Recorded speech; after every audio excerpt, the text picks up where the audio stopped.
So we'll start. Um, there are two questions here: the difference between pain and suffering, with some examples. Um, so, so the word suffering comes in Buddhism for the Pali word dukkha.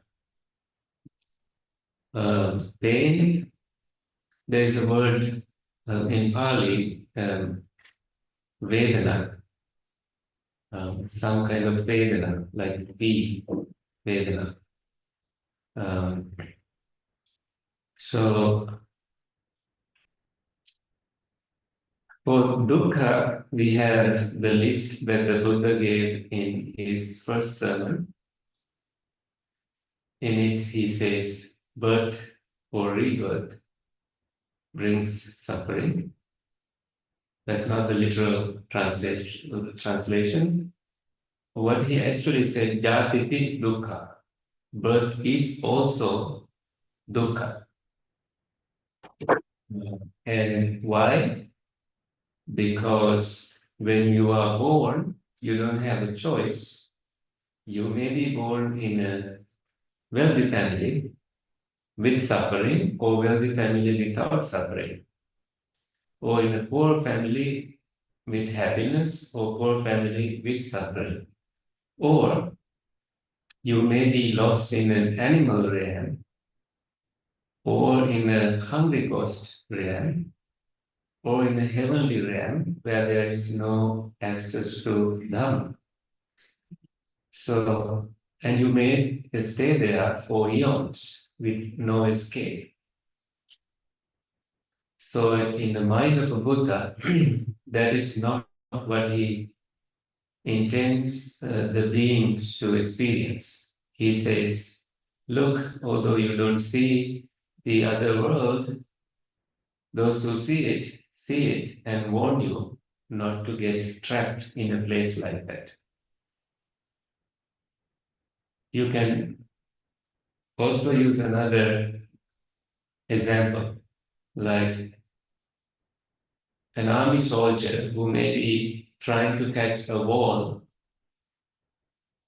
somewhere, dies trying to catch it, and his last thought may have been to just capture that ball, and he may be still stuck there. If someone were to see his state of being through meditation, he might be still stuck in that mental inclination where he did not know any other escape. And that, for a compassionate being, would be very painful to see that this person is trapped in there with no refuge. So this is kind of a broader way to look at birth as suffering. And then the list goes on. Of course, it doesn't, it's self-explanatory that when you are not well, you obviously know it more than when you are well and healthy. You don't have an incident for healthy, but you do have an incident and a name for when you are not healthy. You know whether it is a foot pain or headache, but for healthy, do you have a name for it? Do you say, I have this healthiness? So, I mean, we don't talk about that. We don't create an event for it. So it's obvious when you go to the hospital, they give a diagnosis. There's a history to this illness. So it's obviously a thing that you cannot stop, that you get sick. It's inevitable. So when you are sick, you must say, something is right with me. This is supposed to happen. I am in a place where sickness is a thing that could happen. No matter how preventative you are in terms of looking after yourself and all the mental and physical stuff that you try to do to care for yourself. So this list up until the 5 aggregates, Sankhittena Panchupadana Khandha Dukkha.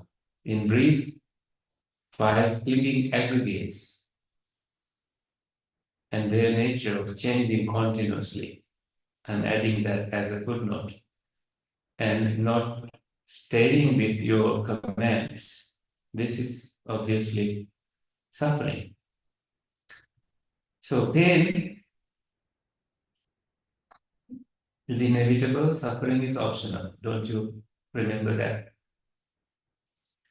So this is an excellent way to describe what the Buddha was going through when he was ill. He did not suffer as he did not see a person in his experience of suffering. He needed to be reminded of, in Mahachunda Sutta, you find that he is asking Venerable Chunda to recite the 7 factors of awakening to the Buddha as a reminder of bringing arousing mindfulness and the awakening factor of investigating the mental states associated with that illness and arousing energy, arousing joy, tranquility, equanimity. All these 7 factors are in harmony, and it's enough to overcome that affliction instantaneously.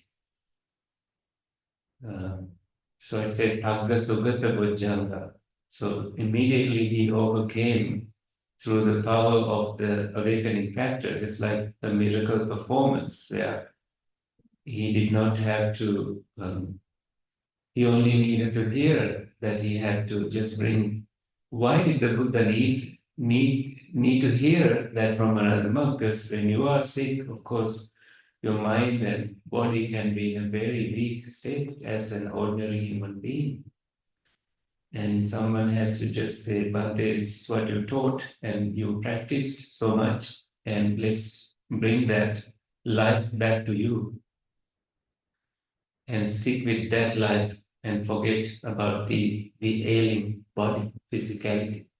You know the story of Ajahn Chah, the Thai forest monk visiting a very sick monk in hospital, and what he said, you either gonna die or you will be okay. And he left. That's it. nothing like, oh, I can make, I can ask somebody to make soup, or he just used that as an opportunity to teach Dhamma to him. Like, we cry like a baby when we are sick. I have done that. I need all the attention from everybody. Somebody has to come driving from far away to see me, and then I know I'm heard and I feel good. That's what we are when we don't know enough Dhamma to deal with it, or good companionship to remind us of the 7 factors of awakening, Sattabodhyangas. Yeah, you see, mindfulness is key, bringing to memory constantly that this is the truth. So I think pain of getting sick, pain of the bodily pain, it's of course there, but you can quickly bring to your mind the truth about this nature, this illness, and that this too shall pass, and overcome it soon. Does that explain? Whoever asked the question, please, if not, please ask again.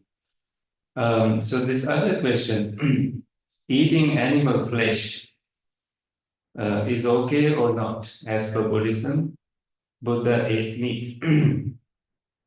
This is a 3-hour question.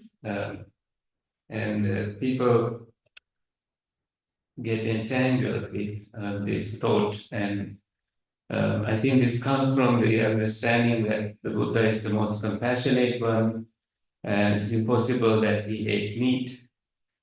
So you have several discourses that you can read on this subject. One is Jivaka Sutta. The other is Anugandha Sutta. The other is Puttamansa Sutta. And suttas like that teach about this. So the basic idea is that he may have eaten anything that was given to him, as long as this being was not killed for him. There was one incident in the Jivaka Sutta.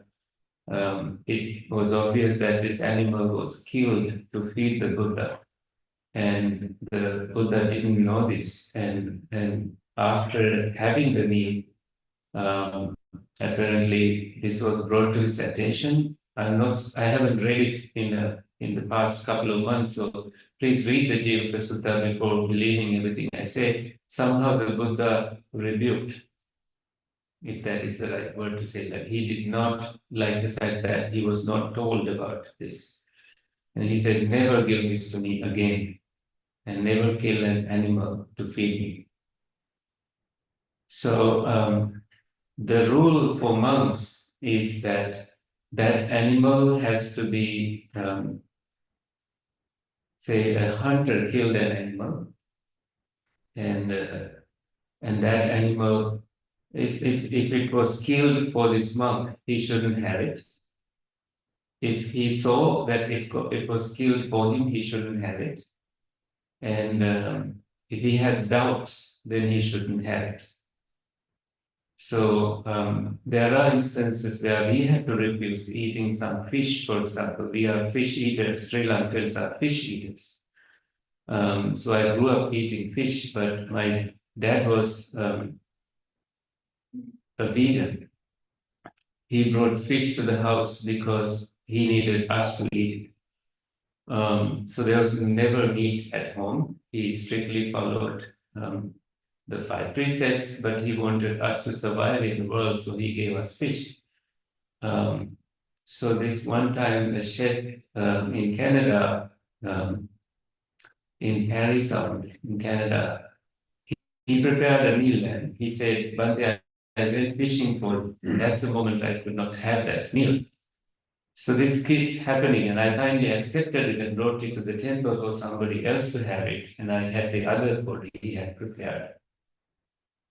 So this is only an example. And other times, in the case of the Buddha, his cousin Devadatta asked the Buddha that monks must be vegetarians all life, and the Buddha refused it for the sake of the survival of the monks. That monks who may go to remote areas, who only depend on what is given to them, may only receive something out of meat.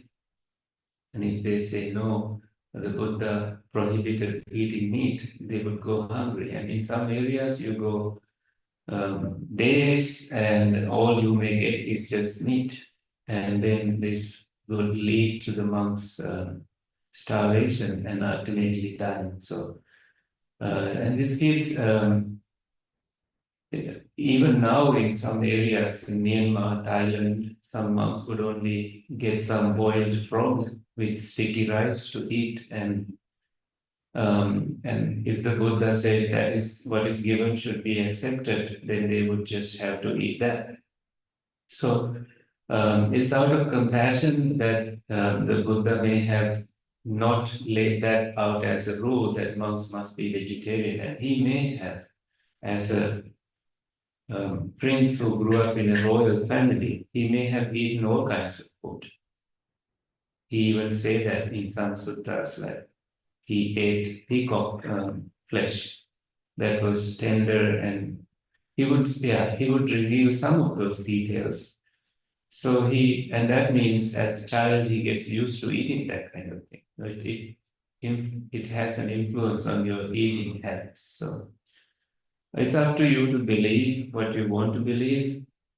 And the story of the Buddha eating pork comes up as the last meal because so it's called Sukara Madhava. Sukara is the Pali word for the pig. And I read an article where it said that there is a mushroom by that name in Nepal. And it's named after Sukara Madhava, like the flesh of the pig, because these wild boars can dig deeper into the ground to find it. And it's a delicacy in that locality.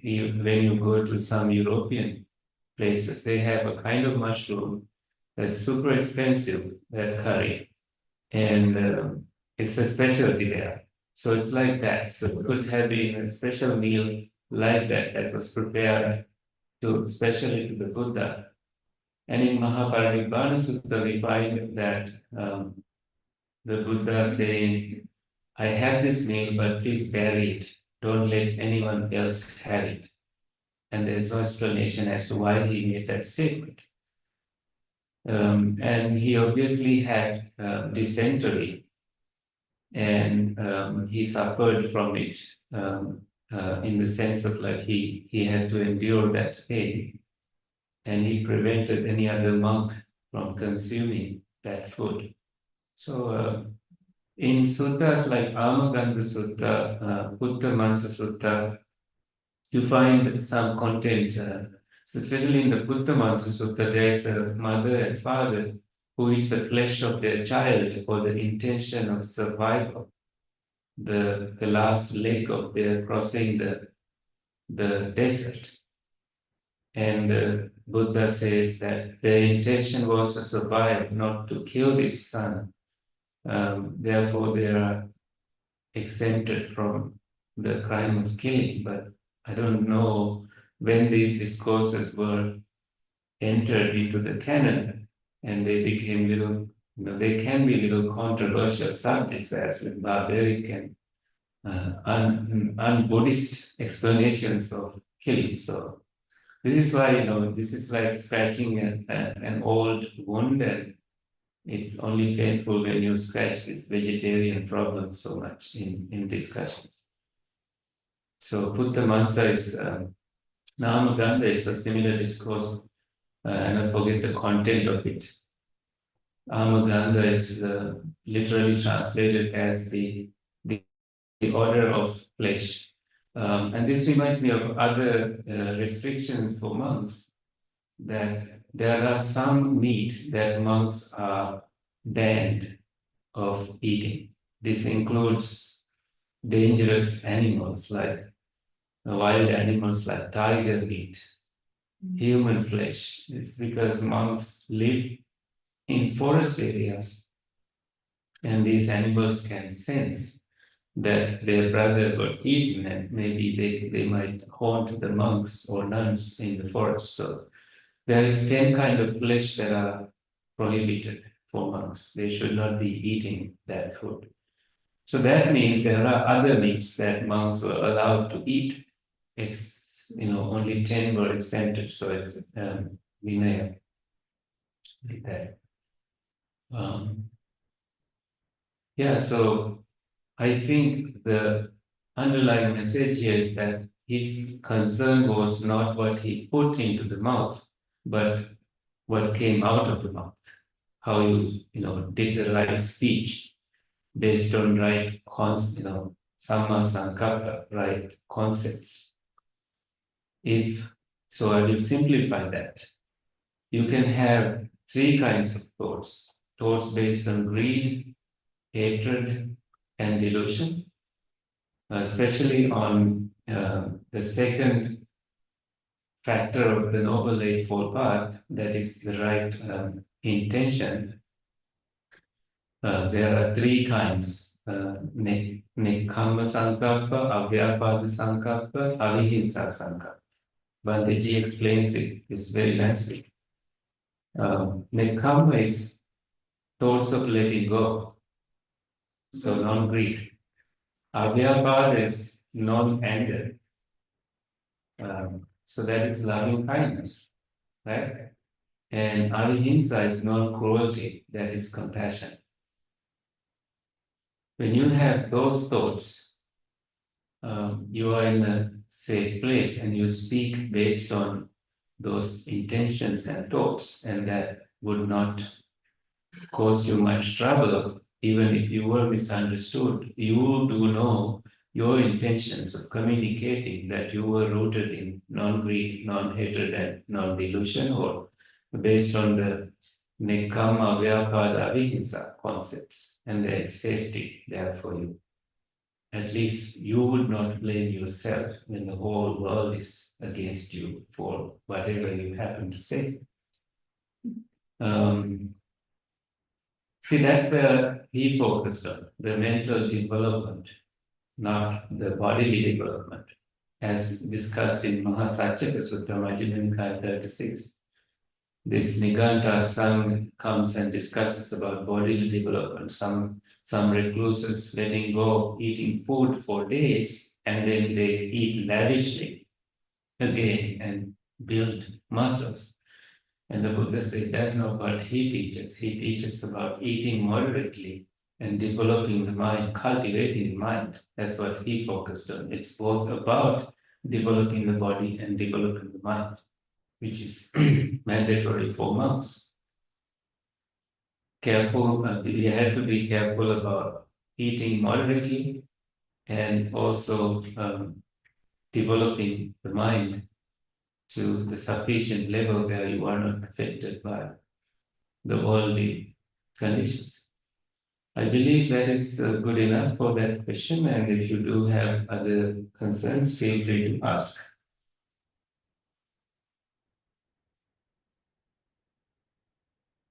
Is it essential to be a vegetarian in order to abide by the first precept? So this person wrote it in block letters, perhaps not to connect with that question. That's very smart. Maybe the same person tricking us here. No, very nice. So, is it essential to be a vegetarian? No.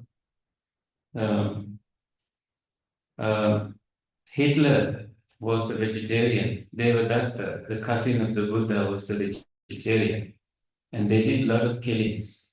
So being vegetarian does not necessarily, I hate to say that, it does not necessarily say that you are a good person. Okay?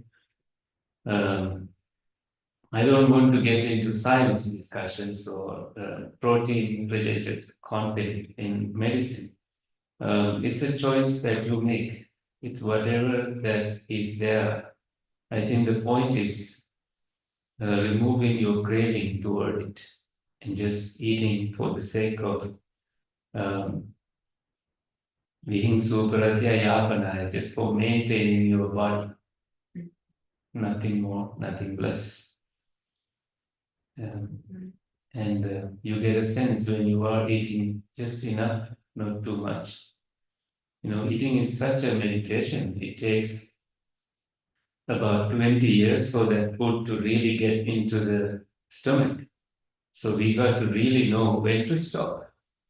It's very important, right? If we continue eating until it gets there, then there's excess food that has no room to go. This is why eating slowly, eating just enough, eating consciously with awareness is very much needed, and that's why we made it. It takes about 3-4 years for us to build a habit. Look how many people are starved as children and have built a habit of eating just anything because of the childhood trauma they went through. Or how many parents did not allow their children to eat the things they wanted and said, oh, we are a vegetarian family, you should not be eating meat. And children secretly develop these wantings, cravings to one day when they have money, they will eat anything. This mind can be that way. It tricks you, and they develop some food habits that are unhealthy for them. So compulsive eating may happen. So it's not a thing that you can ask somebody to stop unless they understand the way their body should behave. So it takes years to build that as a habit. So whether you are vegetarian or flexitarian, that you are flexible with the food you eat, you just care for what your mind does with it. How much craving you are feeling to your being in that instant when you are eating. That's the most essential part. The Buddha said in Ahara Sutta, Samyutta Nikaya, that just by comprehending the food you eat, you can become enlightened. It's not something he ignored. He asks us to pay attention to the food we eat and what we do with it in the mind. If you look at the gross food we eat 3 times a day. But the food we eat mentally, we eat 24/7. We eat what, our eyes consume stuff. Seeing, hearing, smelling, tasting, physical sensations, and thinking. All of these are the ways to feed this being, secretly or publicly. We know our own indulgences. That's also the way that we eat. We are beings traveling in this universe, in some ways trapped in a human body. So we do human things here. If you happen to be a divine being, you do divine things to indulge. So you just can go on and on and on like that. But look, the physical food we eat, we have 3 times, and what is digested is ours, and what's not taken out from the body. But mental stuff, if you don't meditate, they get rotten for years until you begin to meditate. You have not done any meditation for 30 years. You have 30 years of rotten stuff because of your lack of mindfulness that you may need to deal with. And they work so fast. Mind stuff, things you said 30 years ago can come to life instantly, right now, like it happened yesterday. Happen now. This is why what we do with the mind is so essentially important. Bodily wounds, they get healed and they're gone. But mental stuff, we have to be extremely careful. This is why monks prefer to remain in silence so that they would not injure anybody else with the poisonous words that come out. Because once the words are gone, it's not under your control anymore. It has done the damage. So anyway, so thank you for that question. What are feelings in Buddhism? Are they sorrow, pain, grief, joy, and desire? So these are feelings in psychology. We have people who have studied psychology here. So we have many feelings, right? So in Buddhism, the word Vedana discusses about 3 kinds of feelings: pleasant feelings, unpleasant feelings, and neither painful nor pleasant feelings. These are the 3 kinds of feelings. So pleasant feeling is called Sukha Vedana. Unpleasant feeling is Dukkha Vedana. So neither painful nor pleasant is called Adukkhama Asukha Vedana. So it does not have, it's free from Dukkha, Adukkha, and free from Sukha, Asukha. So that's like neutral feeling, like placing my hand here. I don't know whether it's a pleasant feeling or unpleasant feeling, but I can surely say that it is a neutral feeling. And in 148 Majjhima Nikaya, the Buddha says, see the underlying tendencies, anusaya, sleeping defilements under these feelings. You may obviously think that you are enlightened and you don't have any lust, any hatred, and any delusion. But, he says, with regard to pleasant feelings, look for underlying tendency towards lusting. It may be sleeping, ready to awake anytime. And with regard to unpleasant feelings, see the underlying tendency toward aversion. That you may dislike, you may develop that dislikeness without you knowing. See that. How much mindfulness do you need to be able to catch that, right? We can ignore pleasant feelings and unpleasant feelings, but what we are doing is just basically cultivating aversion and attachment, or postponing it until we have an opportunity to cultivate that passion. We know we can really very well trick us with enlightenment or without. Neutral feelings, the Buddha said, see the underlying tendency toward ignorance, that we have ignorance towards how that feeling came to be, the dependent origination behind that feeling, and we have to see the truth about that feeling. So how does it come to be? Now, I place my hand here, dependent on my body and contact, there's body consciousness. Based on body consciousness, there is contact. The meeting of the three, there is contact. With contact as condition, there is feeling. What feeling was it? Neutral feeling. Now you are seeing the truth about it. And there is again me placing my hand there. There's new feeling, again a neutral feeling. The first one vanished. You see the cessation too. You see the cessation. You only see the arising most of the times. Cessation did happen for this new feeling to arise. Why don't we see that? So when you see the cessation right then and there, you get disenchanted how easily that things arise and pass away continuously. And then you analyze it with your wisdom that if you didn't have the body and contact, if you didn't have bodily consciousness, if you didn't have the meeting of these three, Tina and Sangati, meeting of these three, there wouldn't be any contact. If you didn't have any contact, any passa there wouldn't be any feeling. You see the cessation phenomenon. You see the truth here, dependently arising nature and the cessation, anuloma patiloma, rising phenomena and cessation phenomena. You see the internality and externality working together. What is internal here is the physical body. External is this touching here. And what is internal, external here is body consciousness. Without it, if you are not conscious, you are not catching it.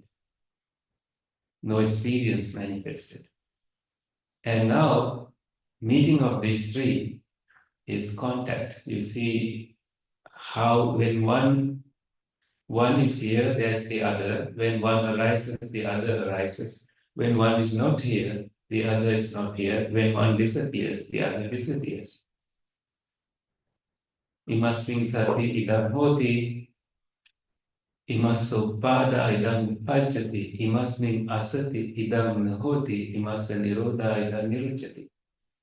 This is what he tried to teach. When this is, this comes to be. When this arises, that arises. When this is not, this does not come to be. When this vanishes, that vanishes. Now you play with it. This is Dhamma Vichaya, analyzing the Dhamma that you learn. Your experience coming to be and your experience vanishing constantly. And now you need to catch the anusayas, underlying tendencies toward lust, hatred, and delusion, ignorance, and see that you have seen it. After seeing it continuously, there's what is revulsion, nibbida, disenchantment, disassociation. You do see that there's no person doing it. This is just how things happen. That you were fooled to think that it was, Katharina or John or whoever was doing it or was happening to this person. But it's not. How much mindfulness do we need to see that? Whatever mindfulness it takes, it will take that much for you to see it constantly. And then this passion, viraga, happens. You no longer feel this or associate them the same way that you used to. Truth speaks volumes louder to you, and that is good enough for you. You realize what a truth this is. This is what the Buddha taught you. See the Buddha right there. When you see the Buddha, you see dependent origination. When you see dependent origination, you see the Buddha. Yo Dhammam Passati, so Paticca Passati. Yo Paticca Passati, so Dhammam Passati. The Buddha says, Yo Paticca Passati, Yo Dhamma Passati, so Mam Passati. One sees the Dhamma, he sees me. Don't try to see him in there. That too can be analyzed in the field of dependent origination and see how you see, Buddha there. And that anything then becomes an experience of Dhamma. Liberating. Liberation can happen in any moment when you are aware. So feelings, yes, these are feelings too, and the Buddha discusses about various feelings: sorrow, pain, grief, joy, and despair. These are also experiences that we humans experience. These are also part of the dependent origination. When you don't know the truth, this is what happens to us. There is pain, sorrow, despair, expectations, worry, grief, obviously. But when you know, when you see the truth, they are less and less stronger. And I mean, these feelings are less and less affecting you. And there's liberating insight in everything that you see, every experience that you have. And you are content there. And you will notice, it's like a child, you give something to the child and the child is very fond of it, fascinated with it. And now the child is a teenager and you give the same thing, this child is no longer interested in it. They need the latest iPhone or something. You're like that. You used to take delight in certain things, but you no longer have that gather, the strong covetousness, wanting, desire, attachment for things. You will start to see it. More you see it, more the thinner your desires become. And ultimately, at some point, Anya, whatever is there, you will know.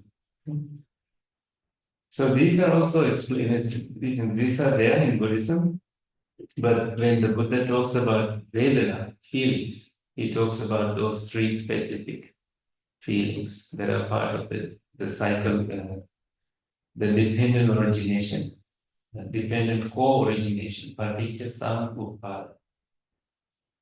Okay. Did the moss grow by itself on the path? No, I heard today that it was planted. So there's your answer. Moss, M-O-S-S. Did the moss grow by itself? If you walk on these paths, you will see the green thing that is growing. And somebody had to know this. Otherwise, they cannot meditate all night until they find the answer to this question. Thank you for asking that.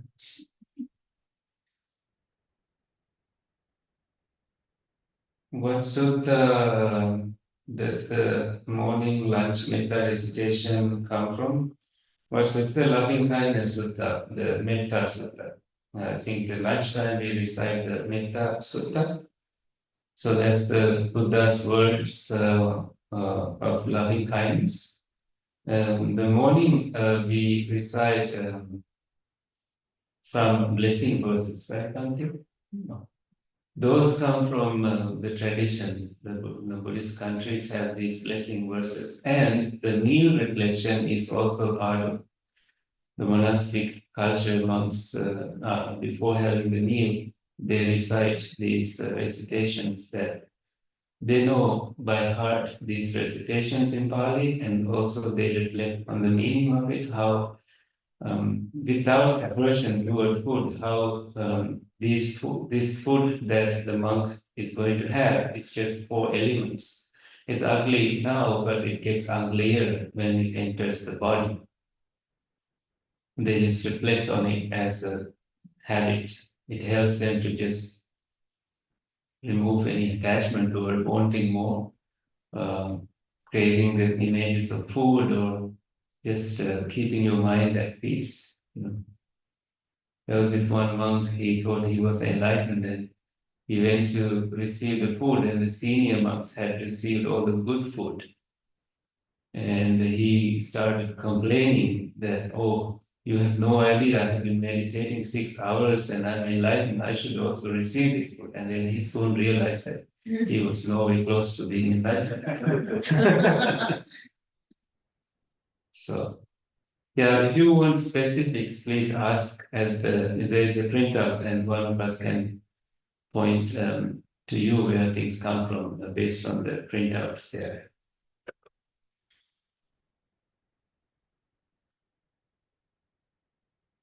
I know what the five aggregates are, but what is an aggregate exactly? So feelings, for example, it's not just one feeling. It's pleasant, unpleasant, and neutral, and there's a heap of it. Only you look at how many pleasant feelings you have in a day.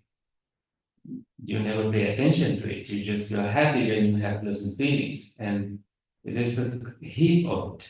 Pleasant, pleasant, this is pleasant. So play a game with your feelings in meditation to see how pleasant it is to experience some jhanas.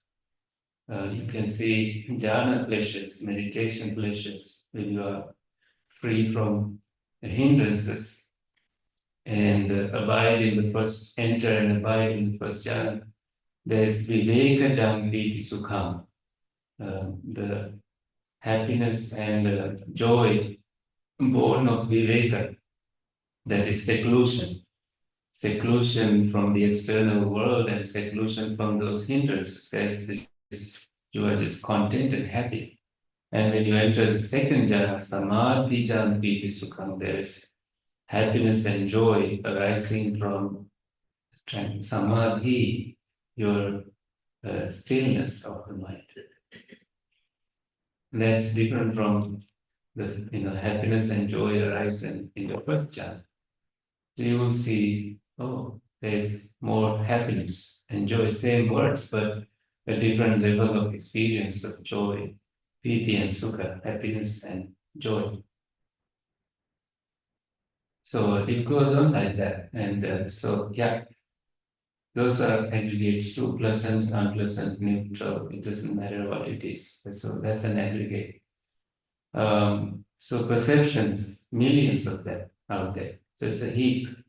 That's why they are called aggregates, skandhas, a big collection of things. Put it into one big heap in your meditation, and you realize that's not mine, it's sitting out there. I didn't create it, it's just things, not mine. It's like breaking down, taking out pieces from a car and putting them into a junkyard and realizing that, oh, it's not a car anymore, stuff that I called a car. Okay, so maybe two more. We all are adults and come here for a golden purpose. Please try to maintain questions to the fullest at meditation time. Thanks. That's not a question. Thank you for that. When seeing things as they are, does that mean that I see my perceptions and feelings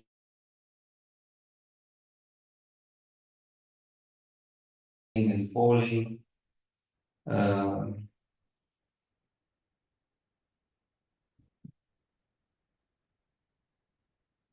So I think this is also seeing things as they are, but it's called Yatha Bhuta Jnana Darsana.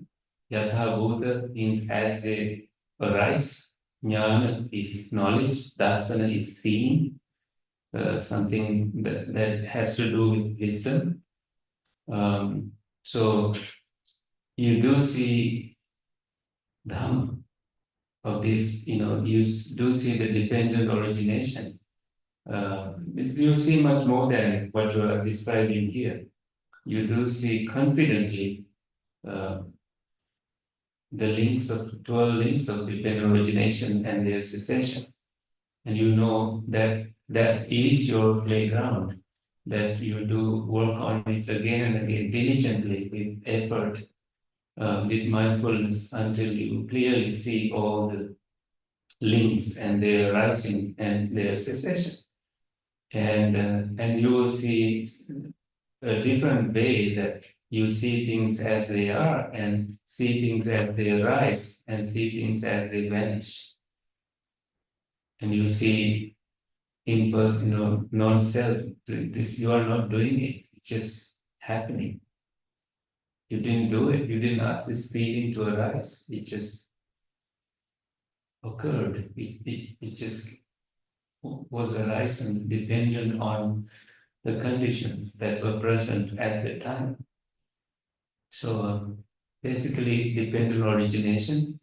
In that, you do notice feelings, you do notice 6 classes of contact, 6 classes of craving, 6 classes of consciousness. All these become clear to you, and you are not tired of it. You do see, oh, this is the truth, this is the truth. And you are there.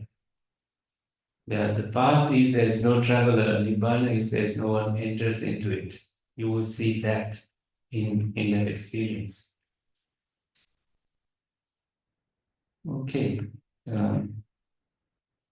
Any more questions? Yeah. What's Buddha's opinion on death? Is it pleasant and pleasant or neutral? He didn't say it that way, whether it depends on the person. Some people fear death, and they fear it. They say, take from death before it takes from you. That means be prepared for the experience of it. And I have heard, I have not seen this in the suttas, that if you have done good meditations, it comes in handy at the time of your death, especially the highest jhana that you have experienced will be perhaps the determining factor for your future birth, because that was the strongest experience of meditation you've had before dying.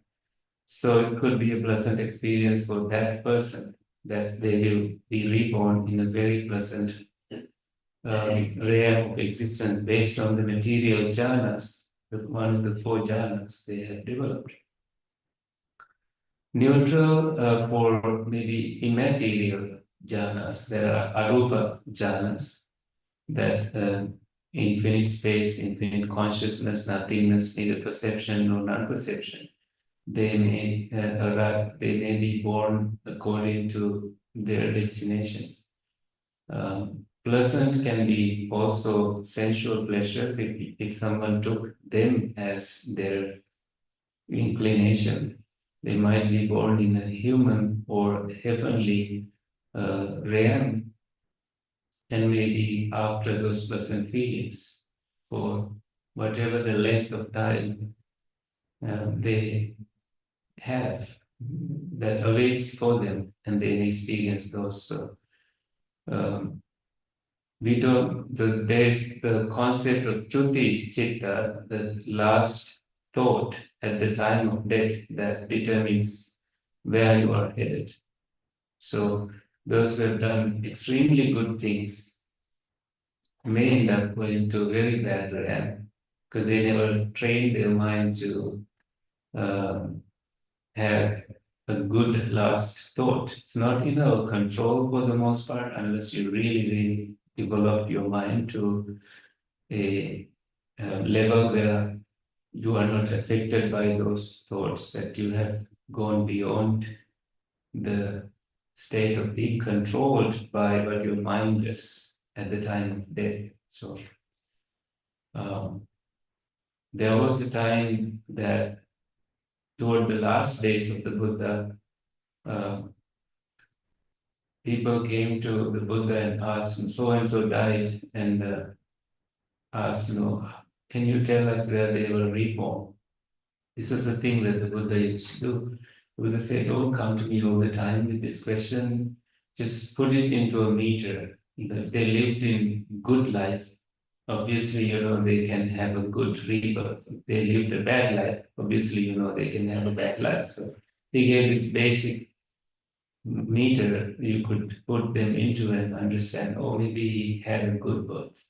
Despite teaching that Chuti Chitta, the last thought, last consciousness, determines where you are headed. So developing the mind is your only guarantee toward jhanas and toward further escape.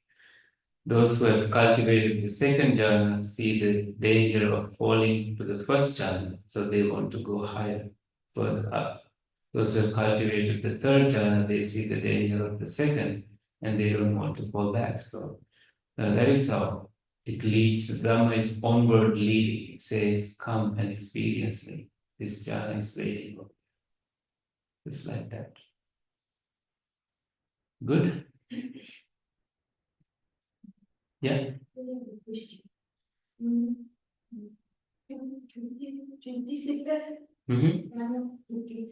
Yeah. Okay. Now, for example, human beings, we do so many good stuff and sometimes bad things happen. For example, you said 80% good merit things did, and especially teenage years, some bad things happen. Yeah. Then, but at the time of the last breath, I always hear from Sri Lankan monks there, Chutisika, whatever it comes to our mind at the last minute, or something, if a bad thing came to our mind, then we go to a wrong place. Dream comes. What's the truth? Exactly. That is the danger of it, that we don't have any control. We cannot say, have a good thought when I die. This is why we try to escape before even getting to that stage. The Buddha had his assurance that he will not continue. Arahants had that. And those monks who developed up to certain levels, like the non-returner level, like anagami, their destiny would be a pure God. So they are all secure. Again, the Buddha said, whether it is little defilements or so much of defilements, it's like feces. It smells bad, so get rid of it. The Buddha said he never encouraged to get into a non-returner level and wait until you are reborn in the Brahma realm to finish the job of becoming enlightened. So he discouraged that kind of intention. He said, use the opportunity now as a human to get the best out of the human birth, because it's very rare for us to be born in the human realm. So, anything you did in the childhood as a teenager, of course, we mature and we understand that certain things happened, but we can forgive ourselves and move on and continue to accumulate wholesome energies, kusala energies, habits, so that it can come as a protection for you at the moment of death. And it's a practice. Yeah, as a practice. Some people think that you should remember all the good things you did. I don't think, someone who does good deeds only, they can remember everything they did. So, but you do have, you have to understand the intention here. If you have the good intention, you are safe. That you never intended any harm to any beings. Especially, he says, the Buddha says, one day of your life lived right is worth it compared to 100 days of living wrong. Like the case of serial killer, misguided man, finger garland, Angulimala. He was completely misguided in the wrong view. This is why right view is the first in the Eightfold Path. The Buddha himself was misguided for wrong practices, and then he put right view, right understanding as the first in the Eightfold Path, because people have all kinds of teachings. They guarantee, okay, you will be in heaven, which may or may not happen. So the only security insurance you can buy is just living this moment in with no greed, hatred, and delusion.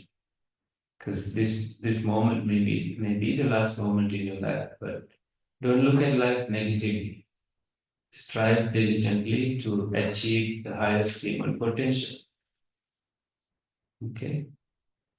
Yeah, I guess we are all done. 6:30. Sadhu, sadhu, sadhu. Thank you.